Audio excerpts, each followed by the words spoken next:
નુકસાની સહાયમાં ફોર્મ ભરવાનું શરૂ થતા જૂનાગઢમાં બાળિયા તાલુકામાં ખેડૂતોની ભીડ જોવા મળી। ગ્રામ પંચાયતોની ઓફિસમાં ફોર્મ ભરવા માટે ખેડૂતોની ભીડ જોવા મળી તો સહાયને લઈને ખેડૂતોએ સરકારનો આભાર પણ વ્યક્ત કર્યો અને ઝડપથી સહાય જમા થાય તેવી આશા વ્યક્ત કરવામાં આવી છે। સહાયને કારણે શિયાળુ પાક માટે ખાતર અને બિયારણની ખરીદીમાં મદદ મળશે તો સહાયથી ખેડૂતોને ખેતીમાં સારો એવો ફાયદો પણ થશે। 2025 સાલમાં જે આ નુકસાન થયું કમોસમી વરસાદને કારણે અને સરકારે રાહત પેકેજ જાહેર કર્યું છે, બરાબર। એની કામગીરી આજથી ફોર્મ ભરવાની ચાલુ છે। તો અમારા ગામની અંદર આજે ફોર્મ ભરવાનું ચાલુ છે। તલાટી કમ મંત્રી હાજર છે, સરપંચ સાહેબ હાજર છે, વીસી હાજર છે અને ગામના ઘણા લોકો પણ હાજર છે। કમોસમી વરસાદના લીધે જે નુકસાન થયું છે પાકને, તેના માટે જે સહાય બહાર પાડી છે તેના માટે તેમનો ખૂબ ખૂબ આભાર। ફોર્મ વહેલી તકે ભરાય અને બધા ખેડૂતોને આ સહાયની રકમ વહેલી તકે જમા થાય તેવી સરકારને નમ્ર વિનંતી, જેથી કરી તે આગળના પાક માટે, શિયાળુ પાક માટે તેમનો ઉપયોગ થાય। જામનગર જિલ્લાના મહુવા માર્કેટિંગ યાર્ડમાં મગફળીની આવક બંધ કરવામાં આવી। વધુ પડતી આવકના કારણે યાર્ડ મગફળીથી ભરાઈ જતા સત્તાધીશો દ્વારા લેવાયો છે નિર્ણય। આગામી તારીખ 16/11/2025 રવિવારના 4 વાગ્યા સુધી મગફળીની આવક યાર્ડમાં નહીં લાવવાનો નિર્ણય કરવામાં આવ્યો છે। મહુવા માર્કેટિંગ યાર્ડમાં દરરોજ 12,000થી વધુ ગુણી મગફળીની હરાજી કરવામાં આવે છે। મહુવા માર્કેટિંગ યાર્ડ સૌરાષ્ટ્રનું સૌથી મોટું યાર્ડ હોવાથી અન્ય જિલ્લાઓમાંથી પણ ખેડૂતો પોતાની જણસ લઈને પહોંચતા હોય છે।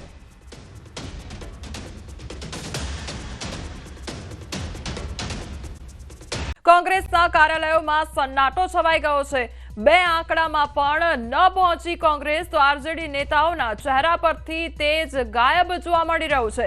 કોંગ્રેસે આરજેડીને પણ ડૂબાડ્યું છે તો તેજસ્વીનું સીએમ બનવાનું જે સપનું છે તે ભારે પડી ગયું છે। તો આ તરફ એનડીએના વાવાઝોડામાં આરજેડીની કારમી હાર જોવા મળી રહી છે। તેજ પ્રતાપની હકાલપટ્ટી પણ આરજેડીને ભારે પડી ગઈ છે। 2020 કરતા પણ સૌથી ખરાબ પ્રદર્શન જોવા મળી રહ્યું છે। વહેલો સીએમનો ચહેરો જાહેર કરવો આ વખતે તેમને મોંઘો પડી ગયો છે। તો આ વખતે જે કોંગ્રેસ છે તેના સુપડા સાફ થઈ ગયા છે અને સુરસુર્યું નીકળી ગયું હોય તે પ્રકારની પરિસ્થિતિ જોવા મળી રહી છે। તો બિહારમાં ફરી એકવાર એનડીએનો જાદુ ચાલી ગયો છે। નીતિશ કુમારનો જાદુ ચાલ્યો છે અને મોદી તેમજ નીતિશની જોડીએ ફરી એકવાર કમાલ કરીને બતાવી દીધો છે। મહાગઠબંધનનું બિહારમાંથી પેકઅપ થઈ ગયું છે, ત્યારે રાહુલ અને તેજસ્વીના સુપડા સાફ થઈ ગયા છે। જે દાવાઓ કરવામાં આવી રહ્યા હતા તેમનું પેકઅપ થઈ ગયું છે। રાહુલ તેજસ્વીના સુપડા સાફ થયા છે। જનસુરાજનું જે સુરસુર્યું નીકળી ગયું છે, ત્યારે બિહારમાં ન ચાલ્યા પીકે। પ્રશાંત કુમાર દ્વારા જે આખી નવી પાર્ટીનું નિર્માણ કરવામાં આવ્યું હતું તેમની પાર્ટી પણ ન ચાલી। અર્શ અને ફર્શની વાત કરવામાં આવી રહી હતી પરંતુ તેઓ ફર્શમાં જ રહી ગયા। લાલુના બંને દીકરા પાછળ જોવા મળી રહ્યા છે। તો એનડીએના તોફાનમાં મહાગઠબંધન ધોવાઈ ગયું છે। તો એનડીએને જે વિજય પ્રાપ્ત થઈ રહ્યો છે તેના કારણે જે મહાગઠબંધન છે તે પૂરેપૂરું ધોવાઈ ગયું છે તે પ્રકારની પરિસ્થિતિ જોવા મળી રહી છે। તો નીતિશ કુમારને લઈને જે જનતાનો પ્રેમ છે તે પણ અહીંયા જોવા મળી રહ્યો છે, કારણ કે આંકડા એ સ્પષ્ટપણે દર્શાવી રહ્યું છે કે જે જનતાનો પ્રેમ છે, જે જનતાનો વિશ્વાસ છે તે હજુ પણ નીતિશ કુમાર પર જોવા મળી રહ્યો છે। તો બિહારમાં ફરી એકવાર એનડીએનો જાદુ ચાલ્યો છે અને મોદી નીતિશની જોડીએ ફરી એકવાર કમાલ કરીને બતાવી દીધો છે।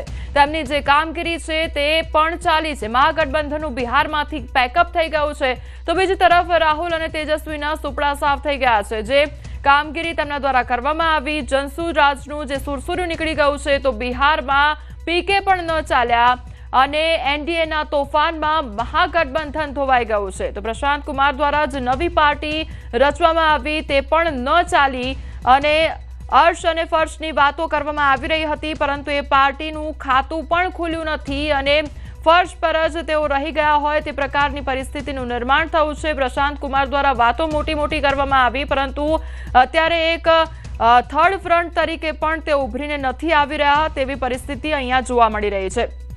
તો એનડીએના તોફાનમાં મહાગઠબંધન આખું ધોવાઈ ગયું હોય તે પ્રકારની પરિસ્થિતિનું નિર્માણ થયું છે। તો કોંગ્રેસના પંજાબમાં લાલટેન પણ બુઝાયું છે। બિહારમાં એનડીએનો જાદુ ચાલી ગયો છે તો બીજી તરફ અનેક જગ્યાએ પોસ્ટરો પણ જોવા મળ્યા હતા। Bihar is equal to Nitish Kumar તે પ્રકારની વાતો પણ જોવા મળી અને આ સાથે લોકોમાં અનેરો ઉત્સાહ પણ જોવા મળી રહ્યો છે. એક તરફ ઉજવણીના દ્રશ્યો પણ સામે આવી રહ્યા છે કે જ્યાં લોકો ઉત્સાહથી ઉજવણી કરી રહ્યા છે. બીજી તરફ કોંગ્રેસની ખાસ વાત કરવામાં આવે તો 2020 વખતની જો વાત કરીએ તો તેના કરતાં પણ અત્યારે બદથી બદતર હાલત જોવા મળી રહી છે, કારણ કે એ પ્રકારના જે આંકડા છે તે સામે આવ્યા છે.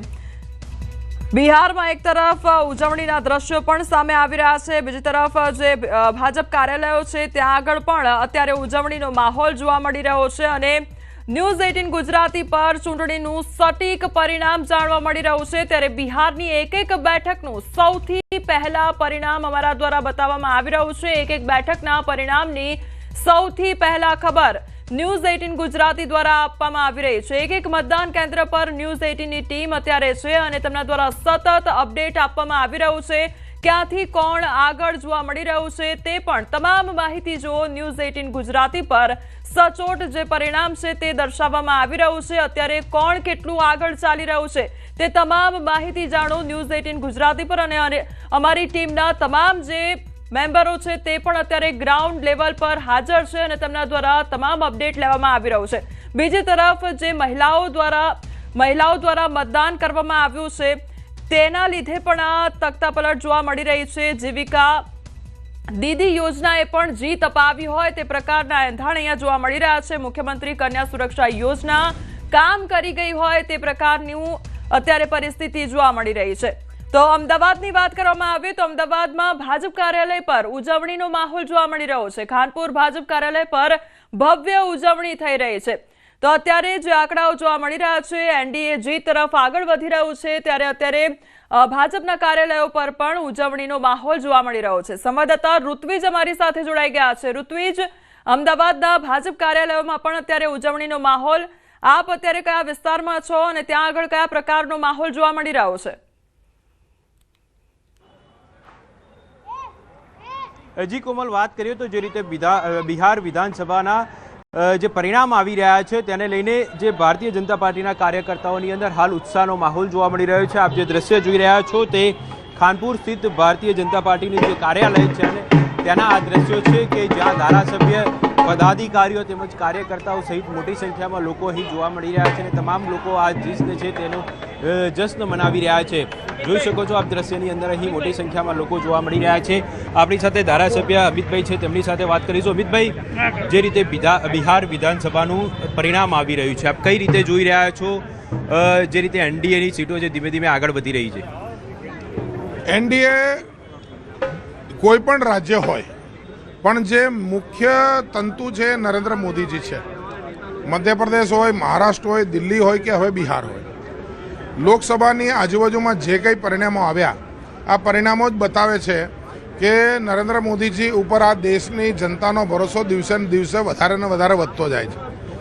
જે લોકોનો સ્ટ્રાઇક રેટ ઊંચો રહ્યો એનડીએની સરકારની અંદર, એ નીતિશજી હોય, ચિરાગ પાસવાન હોય કે એચએમની પાર્ટી હોય કે ખુશવાજીની, ઉપેન્દ્ર ખુશવાની પાર્ટી હોય, જે મોદીજીની સાથે રહ્યા એ બધાનો જે સ્ટ્રાઇક રેટ છે એ અતિશય ઉપર રહ્યો. બિહારની જનતાએ 15માં અને 20માં એક અસ્થિરતાના ભયની અંદર બિહારને ચાલતા જોયું હતું.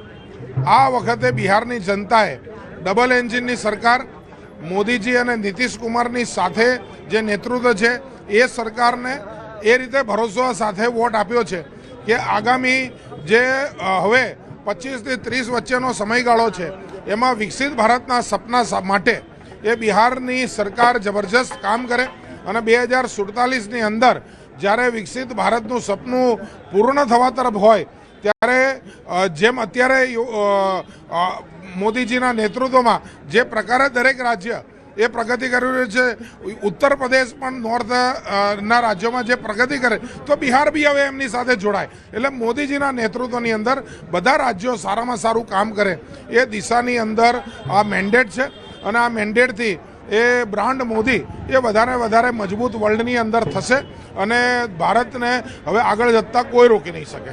તો ખાસ કરીને આપ જોઈ શકો છો અહીં જે મહિલા કાર્યકર્તાઓ છે તેમનો પણ જમાવડો જોવા મળી રહ્યો છે. આતશબાજી સાથે અહીં જેના કારણે લોકો અહીં ઝૂમી ઉઠ્યા છે, કારણ કે જે પ્રકારે બિહારનું પરિણામ આવ્યું છે લોકોની અંદર સ્વાભાવિક છે કે એક ખુશીનો માહોલ હોય અને ભારતીય જનતા પાર્ટીના કાર્યકર્તાઓ છે તે અહીં જે ખાનપુર સ્થિત કાર્યાલય છે ત્યાં મોટી સંખ્યામાં જોવા મળી રહ્યા છે. જે ઋત્વિજ, આ વખતની વાત કરવામાં આવે તો બિહારના જે દ્રશ્યો સામે આવ્યા હતા તેમાં નીતિશ કુમારને મીઠાઈ કોઈ ખવડાવતા જોવા મળ્યું, પોસ્ટરને મીઠાઈ ખવડાવતા જોવા મળ્યું. તો બીજી તરફ જો Nitish Kumar is equal to Bihar અથવા તો બિહાર કા મતલબ યાની નીતિશ કુમાર, આ પ્રકારના પોસ્ટરો જોવા મળ્યા હતા. એટલે જાદુ ખરેખર ત્યાં આગળ જોવા મળ્યો છે.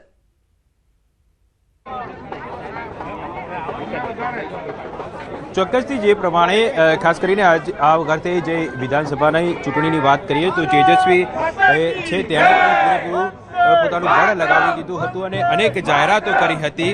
નોકરીની વાત હોય, રોજગારની વાત હોય, આર્થિક સહાયની વાત હોય, આ તમામ પ્રકારની જાહેરાતો છે તે પોતાની જે દરેક જેટલી પણ જનસભા હતી ત્યાં પોતાની જે જનસભાની શરૂઆત છે તે જાણે કે એક રોજગાર આપવાની વાતથી કરતા હતા, પરંતુ તેમની જે આ વાતો છે તેની લોકોની પર કોઈ અસર પડી ન હોય તેવું લાગી રહ્યું છે. કારણ કે જે પ્રકારે બિહારની જનતા છે તેમણે એનડીએની સરકારને આવકારી છે અને એનડીએની સરકારની હવે જીત જોવા મળી રહી છે. જો કે આ વખતે વાત કરીએ તો સૌથી વધારે આજે જે પરિણામ આવેલું છે તેમાં નિર્ણાયક વોટ હોય તો તે મહિલાઓના રહેલા છે, કારણ કે 71%થી વધારે વોટ છે તે મહિલાઓએ વોટિંગ કર્યું હતું અને તેનું આ પરિણામ જોવા મળી રહ્યું છે, તેની અસર જોવા મળી રહી છે. એટલે ખાસ કરીને વાત કરીએ તો આજે પરિણામો છે તેની અંદર જે મહિલા વોટર્સ છે, મહિલા મતદાતાઓ છે તેઓનો પણ એક મોટો ફાળો ગણી શકાય.